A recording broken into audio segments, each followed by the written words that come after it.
তারা চাইছে এখনই আমরা কোনো ঘোষণা দিই যার মাধ্যমে তারা যেন অনশন শেষ করতে পারে।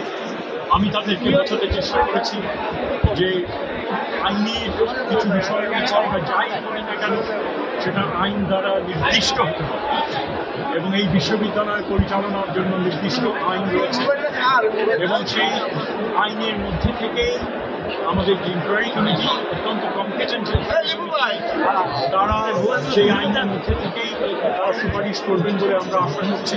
অসুস্থ হয়ে গেছে,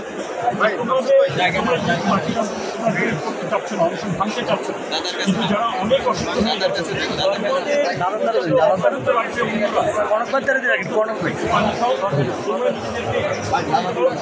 কারণ তখন তারা বলবে যে না তারা সেটা করবে না। তাদের আমার দিক থেকে পিতা হিসাবে অভিভাবক হিসাবে আমার যতটুকু বলার আমি বলেছি।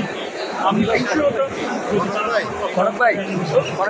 এটাও বুঝি যে বাস্তবতার প্রেক্ষিতে তারা করছে।